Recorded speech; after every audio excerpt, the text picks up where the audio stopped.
Assalamualaikum, Mak. Mak, abang nak balik kampung ni. Baliklah. Lek Luk kat jalan tu. Alang-alang dah boleh rentas negeri, pulanglah ke pangkuan keluarga. Kepulanganmu pasti mengubat rindu ayah dan bonda. நான் இன்னும் கொஞ்ச நிமிஷம்ல வரப்போறேன். Tetapi jangan sesekali lupa 全部都 OK， 爸爸别担心。 jaga kendiri, jaga SOP. Layari www.ummahtoday.com.my.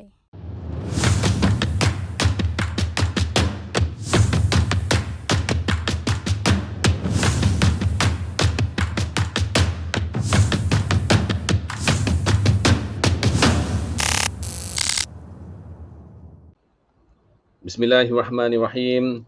Alhamdulillahirabbil wassalatu wassalamu ala asyrafil anbiya'i wal mursalin wa ala alihi wa sahbihi ajma'in. Ya, dan saya Faizal Ismail, saya ingin mengucapkan terima kasih banyak-banyak kepada semua yang mengikuti live untuk Ummah Today. Saya dah lama sebenarnya tak muncul ni. Lebih kurang 2 bulan lebih juga, kerana ketika itu saya berada di Tanah Suci Mekah. Alhamdulillah rezeki saya berada di sana dalam tempoh masa yang agak lama untuk menyantuni jemaah-jemaah ataupun tetamu-tetamu Allah di sana. Alhamdulillah semuanya berjalan lancar dan saya telah kembali, dan terima kasih sekali lagi kepada pihak Ummah Today memberikan ruang kepada saya yang dah lama ponteng ni. Dan pada malam ini sesuatu yang cukup istimewa sebenarnya, kerana kita akan berbicara tentang perkara yang menjadi isu semasa dan mungkin juga menimbulkan kerisauan pelbagai pihak. Pelbagai pihak ni termasuk kita lah. Kita ni orang awam ataupun lebih senang dikatakan pengguna. Apabila dikatakan pengguna, maka adalah rantaiannya yang terdiri daripada pada permulaannya adalah pengeluar, kemudian sampai kepada pemborong, penjual, dan kita ini pengguna. Jadi isu yang akan diutarakan pada malam ini bersama dengan tetamu kita, seorang yang cukup hebat sebenarnya. Kita akan berbincang tentang krisis bekalan makanan di dalam dan di luar negara. Saya bukan pakar, tapi yang pakar sebenarnya ada di sebelah saya. Di sebelah ini, saya dah tunjuk. Ini dia. Assalamualaikum, Tuan Ahmad Khairul bin Abdullah. Waalaikumsalam warahmatullahi taala wabarakatuh. Masya-Allah. Ismail kita. Alhamdulillah, syukur semuanya kan. Tuan sihat tuan ya? Alhamdulillah sihat. Alhamdulillah. Merupakan seorang usahawan tani dan juga konsultan Persatuan Bekas Tentera dalam bidang pertanian. Bermaknanya tuan akan memberikan khidmat nasihat begitu ya kepada mereka yang bergelar bekas tentera yang nak bercucuk tanam. Ya, betul. Kalau bukan bekas tentera macam mana pula tu tuan? Nak dapatkan khidmat tuan? Kan orang yang nak bertani pun memang saya ajar. Tak ada masalah. Kalau saudara Faizal Ismail nak bertani pun saya boleh ajar. Di tepi rumah pun boleh. Ramai saya yang dah ajar dah. Menarik sekali. Sebab apabila bercakap tentang bertani ataupun bercucuk tanam ni sebenarnya, itu mungkin satu topik yang ramai orang dah mula buka mata sekarang ni. Ya, betul. Sebab betul. kita dengar banyak saranan sebenarnya daripada pakar-pakar, ahli-ahli pertanian dan juga orang-orang agama sendiri pun. Dah menganjurkan supaya melakukan perkara tersebut kerana zaman yang kita lalui sekarang ini. Itulah yang kita nak bincangkan sekarang ini, tentang krisis bekalan makanan. Ada yang kaitkan ia akan berlaku satu krisis yang lebih besar, yang sangat kita bimbang, iaitu krisis kelaparan. Dan saya dah tinjau dah sedikit sebanyak tentang tajuk-tajuk laporan daripada Pertubuhan Bangsa-Bangsa Bersatu yang mengatakan kalau tidak ditangani, maka ia akan menyebabkan krisis yang tidak pernah berlaku sebelum ini. Na'udzubillah min zalik, tetapi itulah yang kita nak bincangkan pada malam ini, dan mungkin Tuan Khairul sendiri sebagai mukadimahnya. Macam mana sebenarnya Tuan Khairul tengok krisis ini? Di Malaysia dan di luar negara. Silakan. Ya, boleh. Okey, sebenarnya bekalan makanan di Malaysia masih mencukupi. Cuma harga akan jadi mahal. Sebab disebabkan bekalan baja untuk makanan kepada tanaman naik sehingga 120% ke 150%.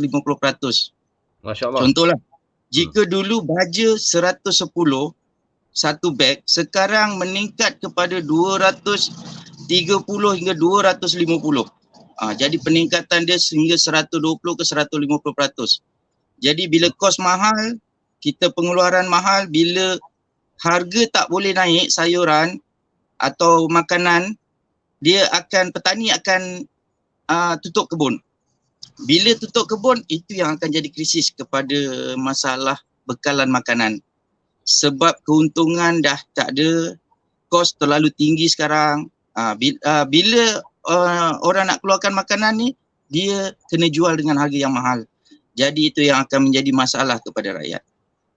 Jadi punca yang dekat Malaysia ni, punca utamanya adalah kepada kenaikan kos baja lah sebenarnya. Tapi Kos apa tanaman. menyebabkan kenaikan kos baja tu sebenarnya, Tuan? Sebenarnya bekalan dunia yang kurang. Oh. Kebanyakan baja di Malaysia ni adalah import. Akibat perang di Rusia, baja boleh katakan 40 ke 50% banyak diimport daripada Rusia.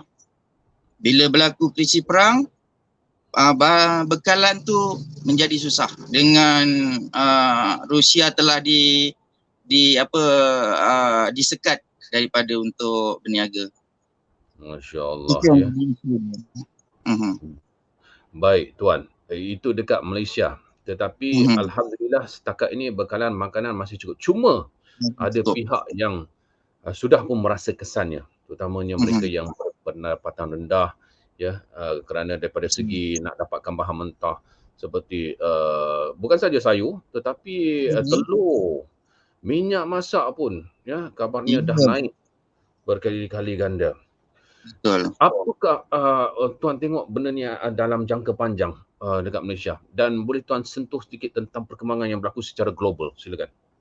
Okey, jika perkara ni tak diatasi oleh kerajaan, dia akan memberi masalah kepada rakyat pada penghujungnya. Sebab sekarang ni kita masih banyak import sayuran, makanan, kita banyak import lagi. Bila sekarang ni masih mudah untuk import. Bila kita ada bekalan import tu disekat nanti, contohlah sekarang ni gandum disekat, dia menjadi masalah kepada bekalan gandum. Itu baru gandum. Jika sayuran lain pun negara lain tak bagi import dah, dia tak bagi ekspor ke Malaysia, itu yang jadi problem, kita akan kekurangan bekalan makanan. Jadi yang perlu diatasi adalah kerajaan perlu melaksanakan satu pelan yang untuk rakyat lebih banyak bertani. Sebab tanah terbiar banyak sebenarnya. Jadi perkara ni kena diatasi oleh Jabatan Pertanian sebenarnya. Perlu disegerakan daripada sekarang. Jika tidak diatasi memang masalah. Contoh sekarang lah, harga timun. Cukup. Yeah. Dulu harga timun dalam RM2 ke RM2.50. Hari ni cuba pergi pasar raya, RM6. Sebab bekalan tiada. Dulu kita import timun, ada import daripada Thailand. Kita boleh dapat murah 50 sen ke RM1. Sekarang import di Thailand pun RM3. Jadi terlalu mahal. Itu yang jadi masalah pada kita hanya satu, saya baru cakap hanya satu bekalan timun telah memberi masalah sekarang kepada peniaga burger, nasi lemak, nasi kukus, semua dah merungut.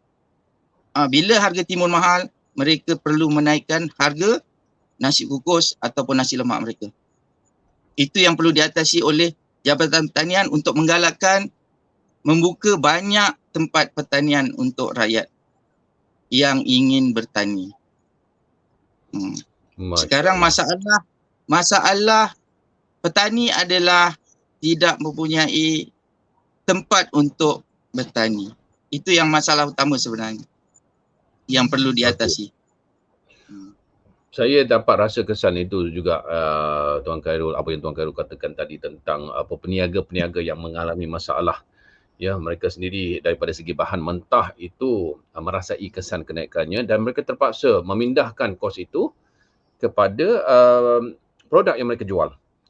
Ya, dan apabila barang naik, maka kita sebagai pembeli akan merasai kesannya. Dan semalam saya baru beli nasi lemak. Dulu memang ada ikan bilis. Dulu ikan bilis pun boleh dikira dengan jari. Tapi sekarang macam mana nasi lemak ikan bilis? Ikan bilisnya pun dah tak ada. Kepala pun dah tak ada. Jadi saya, ya Masya Allah. Dia hanya ada nasi lemak, bungkus, kemudian ada telur rebus tu suku. Kemudian diletakkan kuah sambal. Dah tak ada dah nasi lemak ikan bilis yang macam dulu. Jadi itulah kesannya. Maka kita terpaksalah menyediakan lauk tambahan sendiri dekat rumah untuk bagi selera kita makan nasi lemak tu naiklah.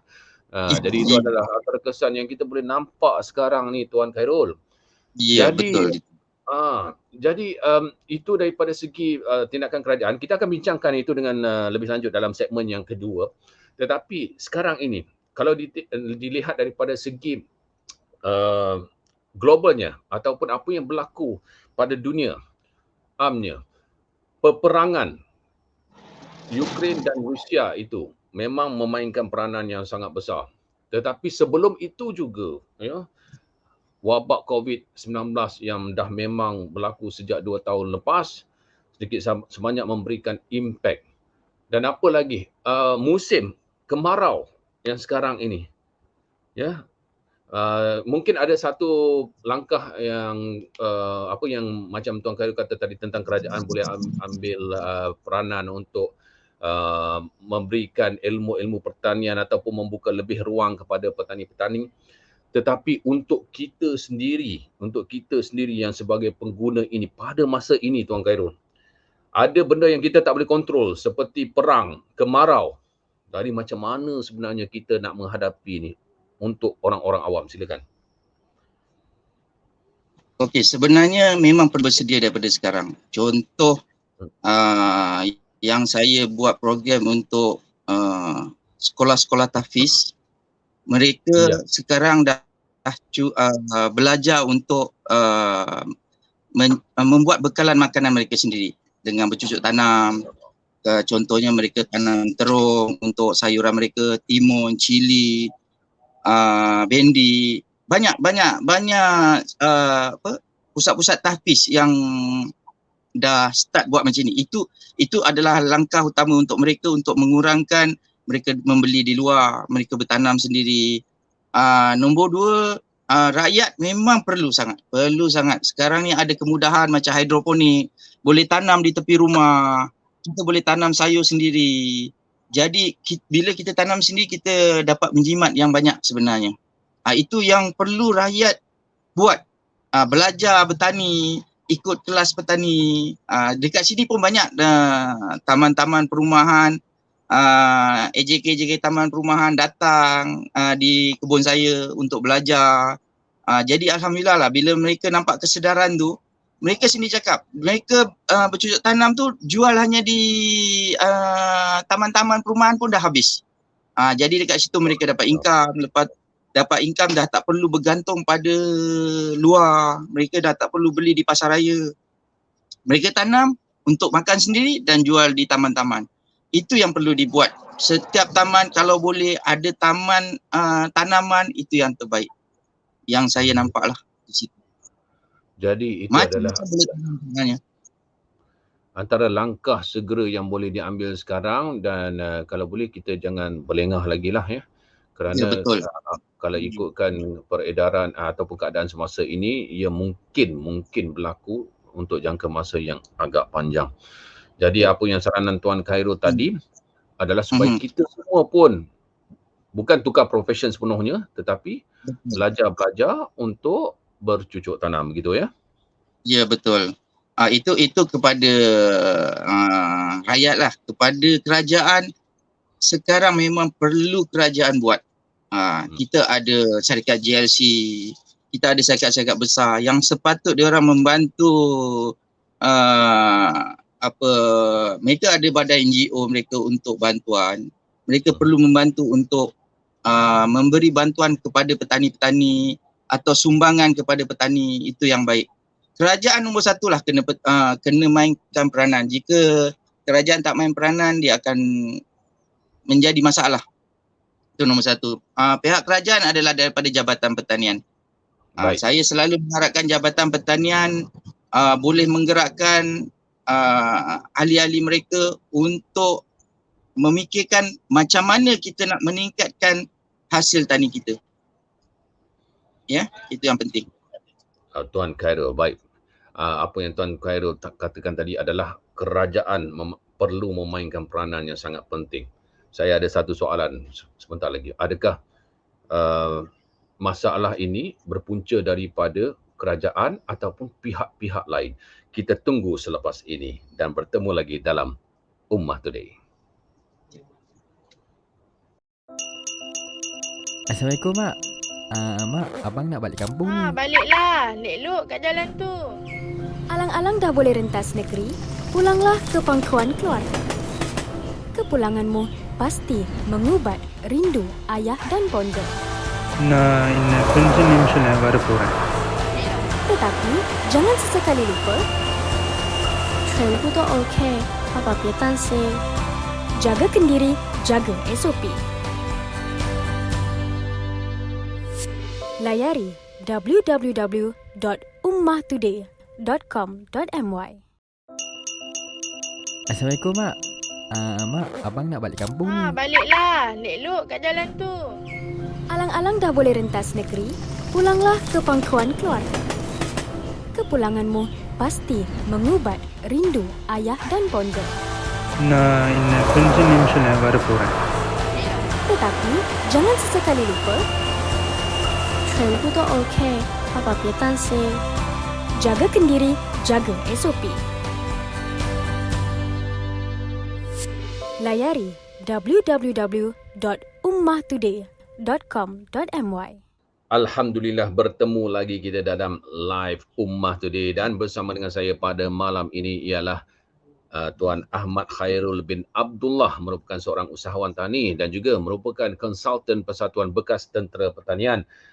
Tetapi jangan risau, bukan saja bekas tentera yang akan diberi khidmat nasihat. Kalau tuan-tuan semua sudi untuk mendapatkan khidmat nasihat, beliau pun boleh juga, kerana sekarang ini memang apa yang dikatakan oleh Encik Khairul tadi dalam segmen yang pertama adalah kita ini semuanya kena dah bertindak segera untuk cuba mengatasi sekurang-kurangnya untuk isi rumah kita sendiri.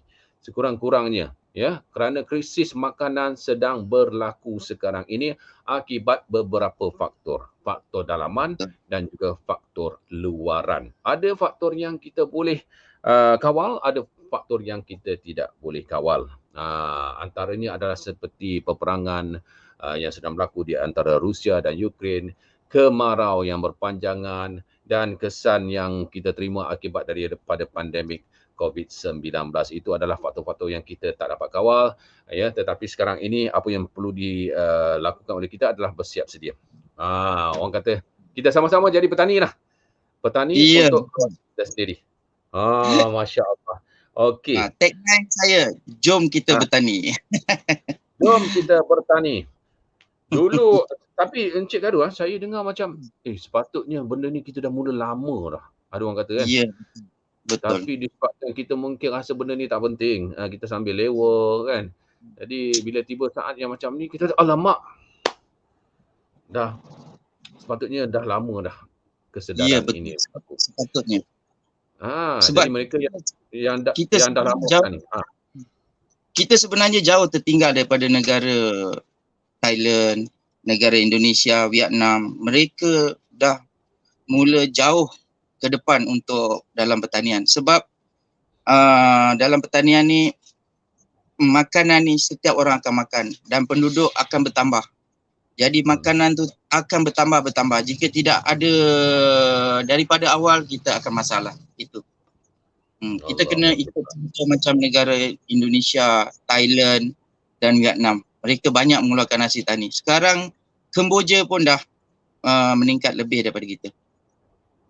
Mungkin kita ni ada yang terikat dengan keegoan masing-masing mungkin. Macam selama ni kan kita selesa untuk bekerja di tempat yang berhawa dingin dan sebagainya. Jadi susah sikit lah nak bertani. Saya tak kata semua orang, ada segelintir. Mungkin begitu. Jadi macam mana, mungkin ada formula tersendiri untuk kita macam ubah sikap itu pada diri kita. Encik Khairul merupakan seorang usahawan tani. Macam mana Yes. nak transform tu yang paling penting. Silakan. Betul. Okey, saya ambil contoh ada satu saya punya anak murid di KL. Dia seorang dulu bekas timbalan Menteri Kewangan, Tan Sri. Umur dia dah 80 lebih. Dia ada office di setapak Mindef sana. Di tepi office dia tu banyak tanah kosong. Dia panggil saya untuk mengajar dia buat tanaman. Dia tanam cili, dia tanam timun, dia tanam terung untuk makanan.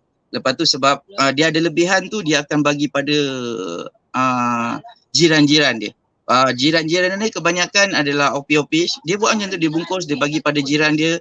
Ataupun ada lebihan, dia hantar pada grocer pasaraya yang ingin mengambil hasil dia pun. Sampai macam tu sekarang. Itu yang saya nampak. Bayangkan seorang yang berjaya, yang tak perlu bercucuk tanam lagi, yang memang pendapatan dia banyak, memang mungkin 6-7 keturunan tak habis. Dia seorang kontraktor yang sangat berjaya sekarang. Tapi masih nak bertani lagi. Kenapa? Kenapa kita yang masih banyak ruang masa kita tak nak buat? Jadi itu yang saya nampak dekat situ lah. Macam mana orang yang berjaya masih nak buat. Banyak sebenarnya. Saya ada buat kebun kecil. Seorang doktor di tepi rumah. Dia bertani tu dia hanya untuk makan sendiri. Dan bagi pada jiran-jiran. Seorang doktor. Padahal dia sangat sibuk. Tapi dia ada masa. Dia kata bila dia bertani ni dia memberi ketenangan kepada dia. Stres di dalam dia bertugas, stres dia tu dia kata boleh hilang. Itulah dia panggil apa? Terapi minda dia dalam pertanian tu. Walaupun tak besar, hanya kecil di tepi rumah. Jadi itu yang dikatakan berbudi kepada tanah. Apabila kita berbudi kepada tanah, bukan saja kita dapat hasil tapi juga ketenangan. Ya, betul. Ramai yang cakap macam tu. Seorang engineer pun sama. Dia ada tanah kecil di tepi rumah dia. Dia buat dalam 10 pokok. Dia kata bila time cuti memang dia belai pokok dia. Dia tanam rock melon, dia belai daripada kecil sampai boleh makan. Itu dia kata memang dia memberi ketenangan pada dia. Masya Allah. Ini semuanya memang satu anugerah daripada Allah Subhanahu Wa Taala. Saya rasa ini sebabkan kita connect, kita hubungkan jiwa kita dengan alam. Dan alam ini adalah sangat dekat dengan Allah Subhanahu Wa Taala. Jadi ia sedikit sebanyak memberikan impact yang sangat baik. Saya pun macam, Tuan Khairul. Sebenarnya saya sekarang ni berada di kawasan kampung ni. Saya macam dah macam teruja nak cari tanah ni sebenarnya. Bila dengar macam ni, mungkin satu hikmah untuk saya juga bila buat rumah tu dan menembu bual Tuan Khairul kan, insya-Allah mudah-mudahan Allah memberikan ilham dan juga kelapangan kepada saya. Jadi itu ada satu saranan yang cukup baik. Semua kena bersiap sedia dan orang-orang seperti Tuan Khairul pun kena bersiap sedia untuk diserbu oleh saya dan juga orang lain. Boleh. Apapun kita perlukan ilmu, betul tak? Kalau tidak kita belasah macam tu, tiba-tiba alamak kenapa tak jadi? Kenapa? Kerana ilmu tak cukup. Kadang-kadang orang buat dalam tanah tu tak berapa besar, kecil je. Tapi jadi. Betul. Jadi ini nak buka tanah sampai 2-3 ekar tapi ilmu tak ada. Tak betul, ilmu tu penting. Lagi satu saya selalu ajar kepada petani jangan berputus asa sebab dalam pertanian ni, dalam memberi bekalan makanan kepada rakyat ni paling banyak sedekah. Masya Allah. Sebab serangga makan adalah satu sedekah. Burung makan adalah satu sedekah. Ulat-ulat makan semua adalah sedekah. Itu yang selalu saya memberi semangat kepada petani-petani bila dia jatuh dang. Jangan risau, bila sedekah tu banyak balasan dia insya-Allah. Satu input yang cukup baik lah Tuan Khairul. Sebab kalau kita, itu yang kerisauan sebenarnya kalau kita nak bertani. Takut makhluk-makhluk perosak ni semua kan. Tapi sebenarnya bila Encik Khairul cakap tu, iyalah kita bersedekah kepada makhluk-makhluk Allah juga. Bila kita itulah kita ikhlaskan, kita redha dengan perkara itu, insya-Allah Allah akan balas dengan ganjaran yang lebih banyak lagi. Masya-Allah. Okey, Encik Khairul, Bila tak mungkin dapat di di dunia, hujung kita dapat di akhirat. apa dia tu? Bila kita tak dapat di dunia, sedekah tu kita dapat di akhirat. Subhanallah. Sangat-sangat benar. Hujung nanti saya nak minta Encik Khairul sediakan telefon number ke ataupun Facebook ke untuk menghubungi Encik Khairul, Tak ada insya-Allah. masalah. Okey, soalan bonus, soalan cepu emas saya tadi tu berkenaan dengan saranan kepada pihak kerajaan ya untuk memberikan ruang ataupun menyediakan tempat-tempat untuk petani-petani kita bercocok tanam. Kerana sekarang ini Encik Khairul kata tadi kekurangan tempat ya, betul ya? Betul. Kekurangan tempat. Jadi kerajaan perlu pantaslah dalam hal sebegini. Tetapi ada juga yang mengatakan bukan salah kerajaan saja. Ini ada ni benda-benda macam ni sebenarnya pembekal ni. Dia orang simpan stok lah bahan mentah dan sebagainya. Benarkah begitu? Ya. Dia sebenarnya daripada pembekal ataupun pemborong. Dia biasa orang panggil orang tengah. Orang tengah ni yang selalu memainkan peranan buat harga tu mahal. Selama saya 16 tahun saya bertani, memang ini yang selalu dihadapi oleh petani. Orang tengah ambil murah, tapi bila dia jual semua harga mahal. Contohlah macam ada satu masa orang tanam cili terpaksa buang cili dia semua sebab harga terlalu murah. Cili tu RM2. Harga hanya RM2 saja sekilo. Tapi bila sampai di pasar raya jadi RM12. Itu yang petani itu jadi tak boleh bertahan. Sebab orang tengah ni ambil murah, dia ambil RM2 saja. Tapi bila dijual pada pasar raya dia boleh jual RM8 hingga RM9. Itu yang menjadi masalah kepada negara kita sebenarnya. Sebenarnya benda ni cuba diatasi oleh Jabatan Pertanian, menteri-menteri, tapi sampai sekarang masih tak berjaya. Orang tengah masih menguasai masalah yang akan dihadapi oleh rakyat dan petani. Apa yang menyebabkan? Saya dengar pasal orang tengah ni memang dah lama dah, macam Tuan Khairul kata tadi. Lama dah. Daripada saya kecil pun orang dah cakap orang tengah ni. Orang tengah lah ni buat hal. Orang tengah lah ni ambil murah, jual mahal. Macam tu. Tapi sekarang ni macam mana Tuan ya? Mungkin ada cara lain daripada Tuan sendiri. Daripada saranan dia, idea daripada Tuan sendiri. Macam saya tengok macam benda ni mungkin boleh diatasi kalau petani itu sendiri ada cara untuk dia sendiri yang memasarkan tanpa melalui orang tengah. Ya, betul. Itu saya setuju. Saya banyak mengajar kepada anak-anak murid saya yang bertani. Saya mengajar mereka untuk menjual sendiri ke kedai-kedai. Contohlah, timun. Harga orang tengah ambil RM1.50. Tapi kita sebenarnya boleh jual kepada kedai RM2 ataupun RM2.50. Kita jangan bagi kepada orang tengah. Kita jual direct pada kedai-kedai. Walaupun kerja kita tu lebih, tapi sebenarnya keuntungan kita tu akan bila lebih, kita tak perlu banyak kerja. Contohnya lah, kalau ikutkan dulu orang kata kita kena tanam 5 ekar. Bila 5 ekar kita perlu bagi pada orang tengah. Saya ajar kepada petani-petani ni, kita tak perlu buka terlalu besar. Apa yang mampu kita jual sebenarnya itu lebih memberi keuntungan pada kita. Contoh, dulu dia buka 5 ekar. Dia beri pada, bila dia keluar 2-3 ribu kilo, dia bagi pada orang tengah hanya RM1. Tapi bila dia buka seekar, dia jual haja terus direct pada pekedai dan pada orang-orang pasar malam. Dia boleh jual kepada RM2 ke RM2.50. Sebab dia orang ambil di pasar ataupun dia ambil pada orang tengah dengan harga tu, dia ambil pada kita pun dengan harga gitu. Kita ada lebihan setiap kilo RM1 ataupun RM2. Jadi itu memberi keuntungan kepada kita. Jadi tak perlu buka besar sangat dan tak kecil sangat. Kita boleh menjual sendiri dan kita boleh berjaya. Kebanyakan anak murid saya petani yang buat macam tu kebanyakan berjaya. Dia tak perlu terlalu buka besar sangat. Tapi jika dia buka besar, dia ada pasaran yang baik. Seperti saya ada masuk dekat dalam Tesco.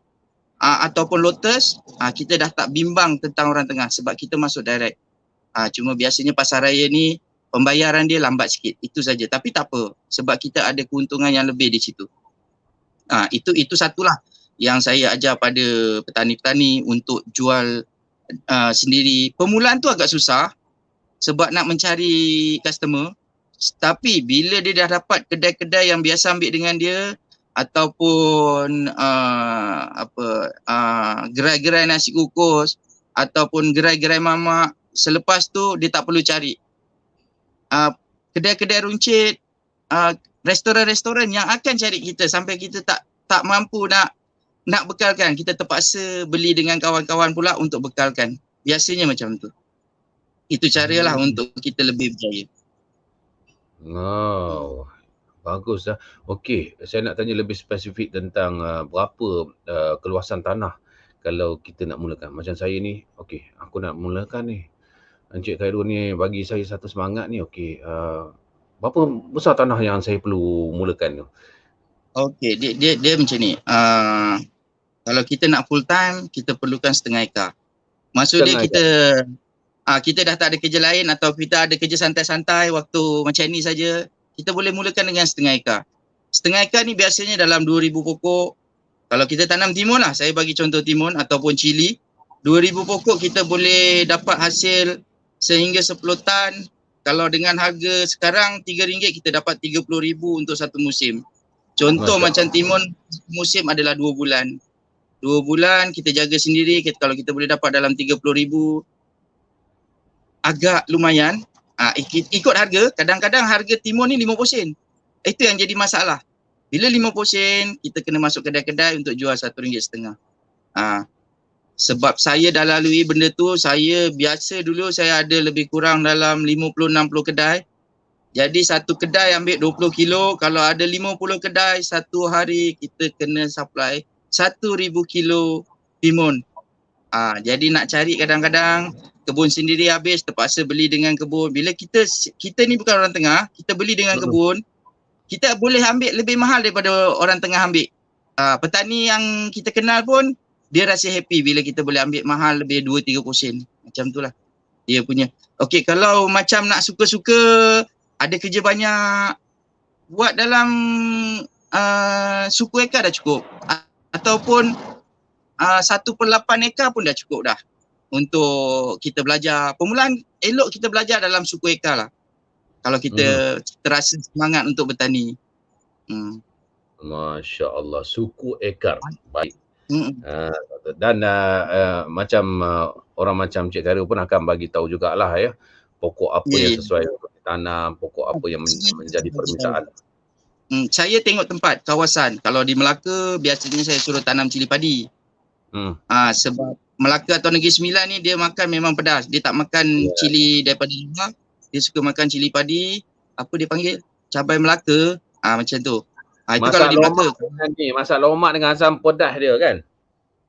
Baru sedap. Kalau cili tempatan tanam baru sedap. Baik. Ikut kesesuaian negeri tersebut ya. Betul. Baik. InsyaAllah. Okey. Mungkin ramai yang nak tahu lagi lebih lanjut. Mungkin tiba-tiba bila dengar perbincangan kita pada malam ini timbul minat tersebut. Mungkin ada yang kerja dia dekat bandar tapi tiba-tiba hari ni dengar, teringatlah tanah aku dekat kampung tu. Baik aku buat sesuatu. Dan daripada terbiar macam itu aja kan. Jadi ini adalah satu yang cukup baik.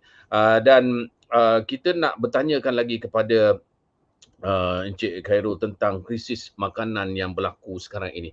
Jangkaan Encik Khairul sendiri, adakah akan mengambil tempoh beberapa bulan saja ataupun rasanya dekat Malaysia ni okey kot kan, boleh diatasi kalau semua pihak menyumbangkan tenaga mereka.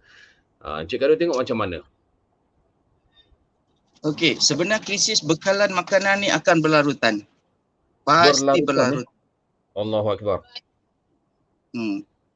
Sebab itulah saya cakap tadi. Bila makanan kepada pokok tu masalah, kita akan suka untuk mengeluarkan makanan tu. Maksud saya baja lah. Baja semakin hari semakin naik. Bila saya buat tinjauan tanya pasal baja ni, baja sukar akan untuk turun. Jadi bila sukar untuk turun, kita punya kos akan makin naik, akan kuranglah orang untuk bertani. Itu yang masalah. Jadi daripada sini, kerajaan perlu memikirkan macam mana nak mengurangkan kos baja dan kos racun kepada pokok. Kos baja dan racun kepada pokok. Itu yang akan berterusan. Berterusan ni maksud dia, kita pun tahu ekonomi ataupun pembangunan makin pesat, terlalu pesat, tapi pertanian kita jauh tertinggal. Itu yang memberi masalah tu akan berlarutan-berlarutan. Penduduk makin ramai, bekalan makanan perlu lebih banyak. Bila kita tak banyakkan daripada sekarang, benda ni akan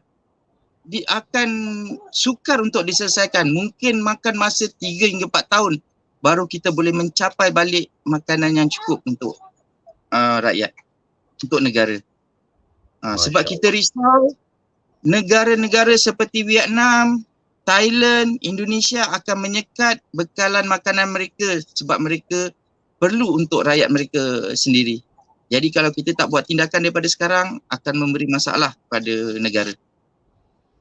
Wow, itu satu perkara yang memang bimbang lah ya. Kita dengar macam tu memang agak membimbangkan. Daripada segi gandum tu sebenarnya kita dah tengok dah macam mana India menyekat pengeluaran gandum mereka. Ukraine berjuta-juta tan gandum tersekat kerana perang yang berlaku. Jadi Okey, sekarang ni ayam. Ayam, Allahu Akbar. Ayam di Selangor tak ada hari. Kena ketuk reban ni. Itu yang masalah. Itu Jadi, pun bekalan makanan. Masalah ni perlu diatasi daripada sekarang. Jika ada tanah kampung yang boleh memelihara ayam macam dulu, ayam kampung, tolonglah buat. Kita memang kekurangan bekalan ayam sekarang. Semalam saya pergi kedai-kedai runcit untuk mencari ayam, memang tak ada. Pergi Econ Safe pun tak ada semalam. Maiden ada. Tapi sampai bila Maiden boleh bertahan? Ya. Itu pun harga naik. Harga makin melambung tinggi daripada hari ke hari. Kita ada masalah bekalan makanan ayam. Itu yang buatkan ayam naik. Jadi memang Jabatan Pertanian atau kerajaan perlu memikirkan macam mana nak menanam jagung bijiran untuk ayam. Jadi perlu daripada sekarang. Yang saya dengar akan dimulakan di Negeri Sembilan. Jadi saya harap benda tu betul-betul berjaya sebab kita sebenar banyak ketirisan. Bila kita buat sesuatu projek tu semua peruntukan untuk projek tu tak sampai ke saluran yang betul. Ya. Selalunya begitu. Itu yang kita tak nak sebenarnya kan. Berlaku ketirisan, penyelewengan dan macam-macam lagi. Itu pun satu hal yang kita perlu atasi sebenarnya.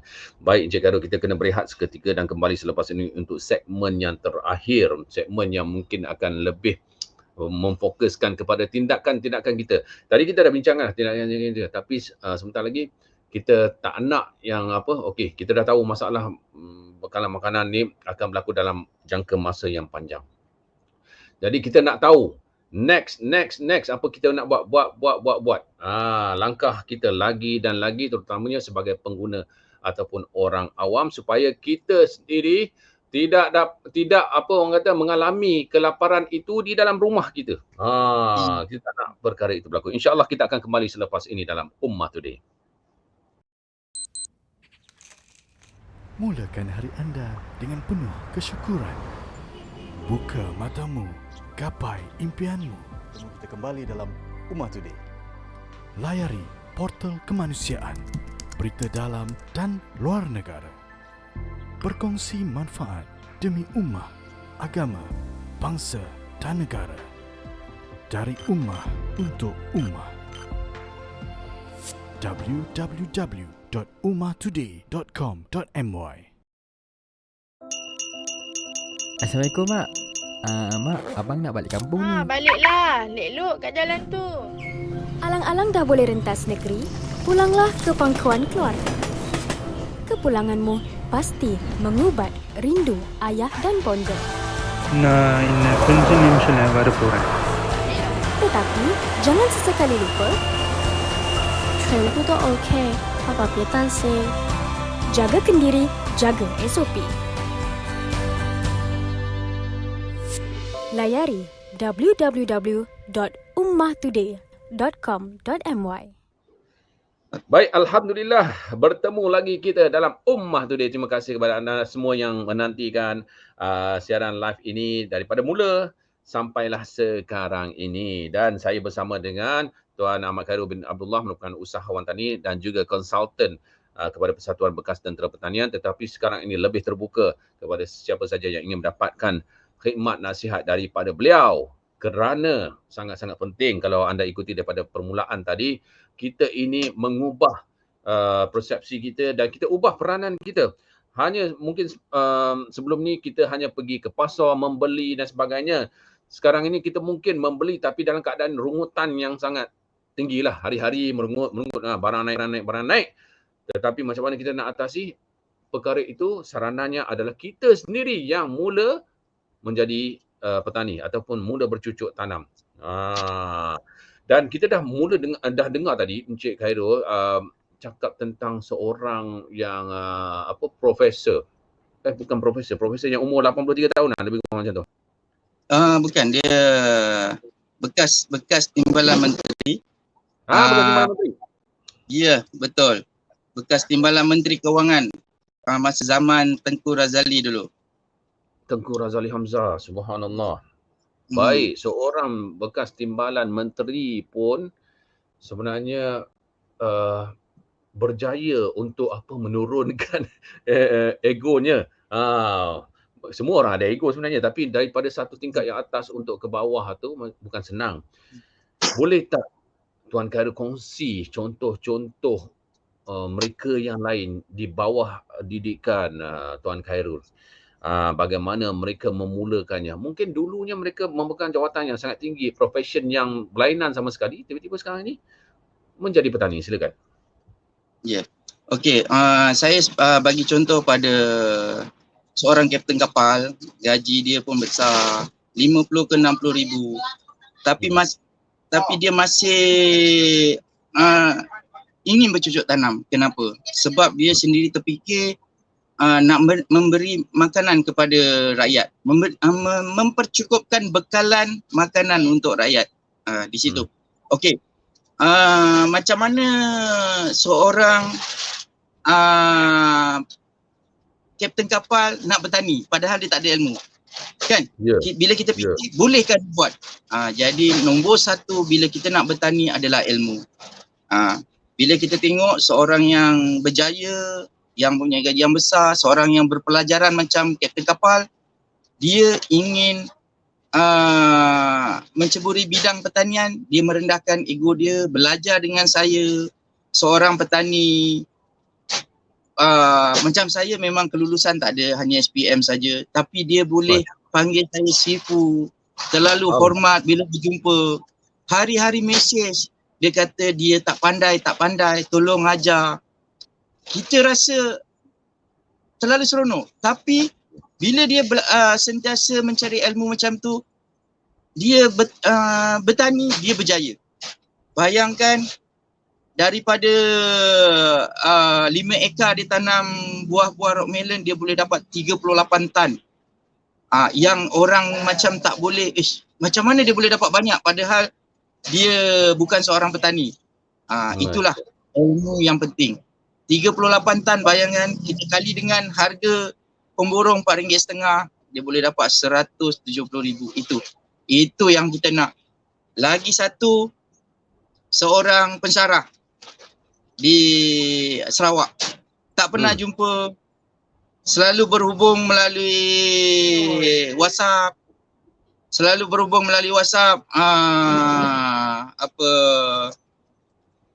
Dia membeli barang pertanian daripada saya. Saya daripada sini saya menghantar ke Sarawak, sebab di Sarawak tak ada barang-barang tu.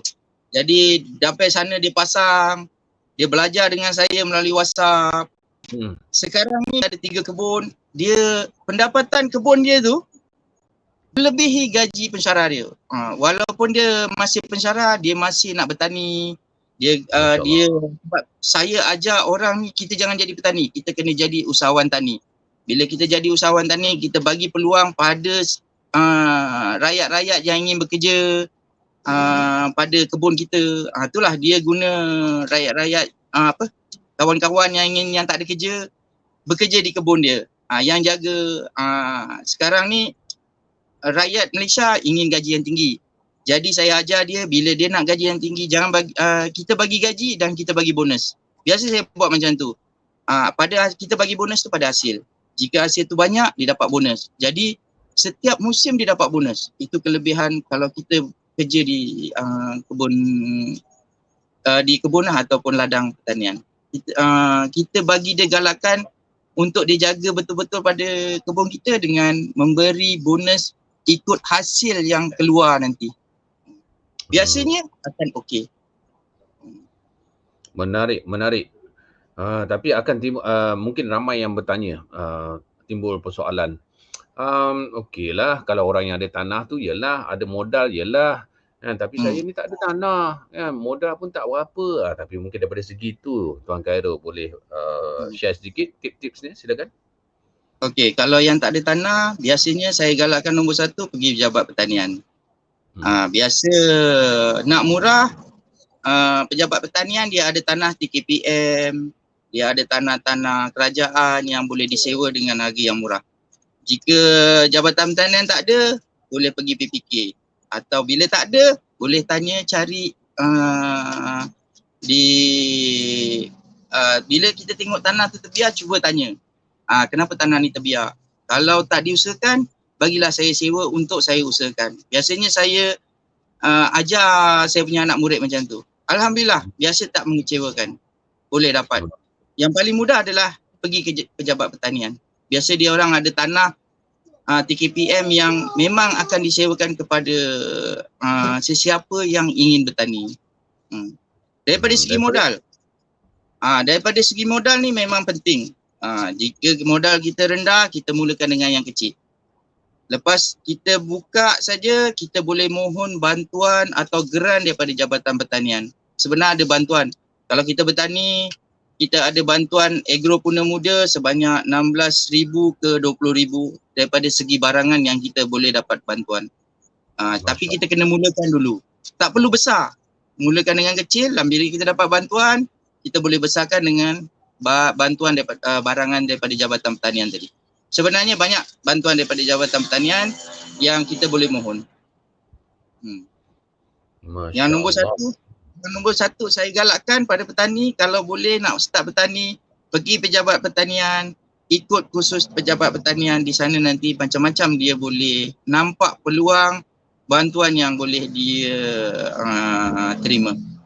Yang modal permulaan tu paling minimum lah. Kita nak tahu tu. Okey, ada customer saya. Dia memang tak ada duit. Dia hanya bermodalkan 1,000 saja. Tapi dengan keadaan kecil, untuk dalam modal 1,000 ni untuk dia survive sebenarnya tak boleh. Tapi untuk buat part time boleh. Tapi kalau dia nak full time buat, kurang-kurangnya kena ada 20,000. Modal agak. Kalau dia nak full time, untuk pendapatan dia tiap-tiap bulan dengan gaji minimum 1,500, dia kena ada 20,000. Berapa orang pekerja tu mula-mula? Dalam pertanian ni, jika kita cakap gaji permulaan 1,500 tu, kita boleh dapat lebih jika kita jaga, kita sayang pokok tu dengan baik. Ada saya punya customer, dia bermulakan dengan modal 20,000, satu musim dia boleh dapat dalam 14,000. Tolak kos satu musim tu dalam 2 bulan, dia tanam timun, dia dapat 14,000. Tolak kos dalam 5,000, dia ada untung bersih 9,000 untuk 2 bulan. Masya Allah. Okey. Tapi itu baru dengan 2 ilmu. bulan. Itu Dengan ilmu. Okey. Saya sebenarnya sangat suka dengan perbincangan pada malam ini sebab permulaan tadi saya mungkin nak bertanyakan hanya tentang pandangan Tuan Khairul tentang krisis makanan yang akan berlaku sekarang dan masa akan datang. Tetapi kita sampai ke penghujung ni, ada satu benda yang mungkin menjentik hati ramai orang. Saya sendiri pun tiba-tiba dalam perbincangan ini saya terdetik. Macam terbayang-bayang tanah sekitar kawasan tempat saya tinggal ini. Sebab apa? Memang banyak. Ya, kalau tengok dekat kawasan seperti Sabak Bernam, Tanjung Karang, dekat tempat Tuan Khairul sendiri kat mana? Teluk Panglima Garang kan? Garang Banting. Dekat Banting tu. Dan sesuatu yang sangat menarik adalah tentang bukan sahaja hasil yang kita dapat apabila kita bertani, kita tidak membincangkan hanya daripada segi angka, tetapi nikmat-nikmat lain yang kita boleh dapat. Mungkin kita boleh sentuh tentang nikmat ketenangan yang kita cakap tadi tu. Kerana berbudi kepada tanah. Jadi kita dapat banyak perkara all in one apabila kita bercucuk tanam. Masya Allah ya. Dan kita sangat berterima kasih kepada Tuan Khairul kerana memberikan contoh-contoh ya bagaimana seorang bekas timbalan menteri, bagaimana seorang kapten kapal dan banyak lagi lah, ramai lagi lah sebenarnya yang kalau kita nak berbicara tentang seorang demi seorang itu bukan untuk apa, untuk kita ambil iktibar dan menjadikan mereka sebagai inspirasi. Inspirasi usahawan tani. Terima kasih banyak-banyak atas perkongsian dan di hujung ini kita nak dengar satu mutiara kata daripada Encik Khairul sebagai kesimpulan kepada perbincangan kita pada malam ini. Silakan. Okey.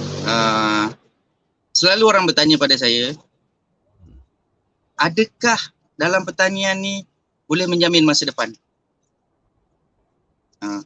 Saya full time bertani, anak 12, isteri baru 2, semua tak bekerja. Anak 12, dengan hasil tani saya membesarkan diorang. Saya nak bertanya pasal isteri 2 tu, tapi tak apa, itu topik lain. Teruskan Cik Khairul. Okey. Jadi dengan hasil tani ni saya membesarkan anak-anak saya.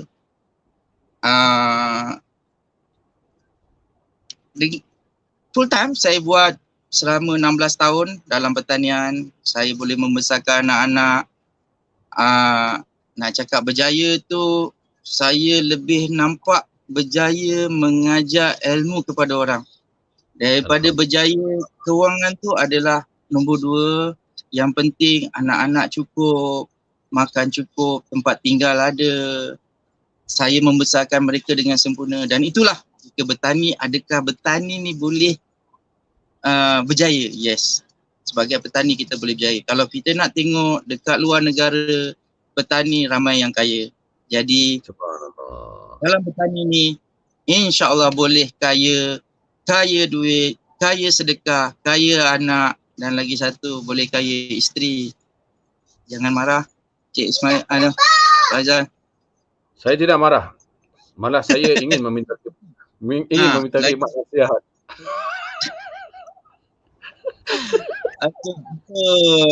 Satu. Okey. Lagi satu, sebenarnya dalam bertani ni boleh memberi ketenangan, awet muda. Awet muda, betul kalau tak percaya. Umur Betul? saya sebenar 49 tahun. Masya Allah. Saya suka tengok pokok, malam-malam pergi ke kebun, ambil bergambar dengan pokok, bercakap dengan pokok. Memberi ketenangan. Sebenarnya memberi ketenangan. Itu yang saya katakan tadi. Kita hubungan kita dengan alam itu semakin erat. Semakin erat. Dalam profession yang lain mungkin kita tidak nampak hubungan kita dengan alam tu secara langsung, tetapi bila bertani itu yang mendatangkan satu bonus bonus kepada kita. dan seterusnya akan memberikan ketenangan. Saya ucapkan tahniah kepada Tuan Khairul.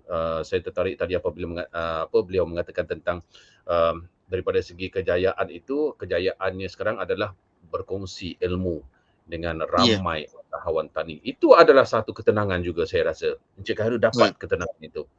Alhamdulillah. Ya, kerana kita bila ada ilmu, kita ada pengalaman, kalau tak dikongsikan pun tidak ada gunanya. Apabila kita keluarkan, maka itulah datangnya hasilnya, ketenangan yang kita dapat. Dan ketenangan itulah sebenarnya satu kejayaan. Masya Allah. Alhamdulillah. Encik Khairul, terima kasih banyak-banyak. Dan sesiapa yang ingin mendapat khidmat nasihat, seperti janji Encik Khairul tadi, ada tak Facebook, Instagram ke ataupun nombor telefon, silakan. Okey, khidmat nasihat saya adalah percuma. Saya bagi dengan ikhlas, tak perlu bayaran. Alhamdulillah. Nombor handphone saya 011 63 011 6383 6383 6 11 56. Okey, saya ulang kepada semua. FB saya Saya ulang semua ya. 011638311156. betul. Okey, dapat ya. FB saya Ahmad Khairul Bos. Ahmad Khairul Bos. Ahmad jarak Khairul Bos. BOSS. Rapat. Ahmad Khairul Bos. Baik, itu dia. Saya ucapkan terima kasih. Sifu, saya ucapkan terima kasih banyak-banyak. Ya, InsyaAllah saya pun akan mula berguru dengan Tuan Ahmad Khairul bin Abdullah. Ya. InsyaAllah. Baik, kita sama-sama doakan ya kejayaan semua yang mungkin berazam untuk menjadi usahawan tani, dan kepada usahawan-usahawan tani yang sedia ada, yang sedang bertengkus lumus untuk mengerjakan tanaman mereka, insya-Allah moga Allah memberikan ganjaran yang sebaik mungkin. Dan kepada semua keseluruhan rakyat Malaysia, khususnya mereka yang sedang menonton sekarang ini, mudah-mudahan krisis makanan kita ini walaupun mungkin dilaporkan akan berlaku secara berpanjangan, tetapi kita harapkan yang di Malaysia ini ya, untuk kita terutama di dalam isi rumah kita sendiri itu akan sentiasa mendapat bekalan yang cukup ya. Kita boleh ambil macam-macam langkah, antaranya seperti yang kita bincangkan pada malam ini ya, mula bercucuk tanam secara kecil-kecilan di kawasan rumah sendiri. Tetapi ingat, kerisauan kita itu janganlah kita terlampau bebankan sangat apa akan jadi kepada anak-anak aku dan semua, kerana bonus kita ni menjadi orang Islam adalah kita ada Allah Subhanahu Wa Taala yang akan sentiasa bersama kita. Alhamdulillah. Encik Khairul, terima kasih banyak-banyak Encik Khairul. Mudah-mudahan ya kita dapat berjumpa lagi, bukan saja di online tetapi di lapangan. Ada lagi, silakan Encik Khairul. Sebenarnya saya sangat teruja bila dapat bercakap dengan memang saya terlalu minat dalam Hot FM. Alhamdulillah. Alhamdulillah. DJ paling saya minat. Itu aja sampai dengar. Alhamdulillah, saya sangat teruja. Terima kasih banyak kerana sudi berlive dengan saya hari ini. Baik, insya-Allah. Lepas ini saya akan menghiburkan Encik Khairul dengan celoteh saya di kebun saya sendiri. InsyaAllah. Boleh. Okey. Kita buka satu stesen, Kebun FM. Cantik tu.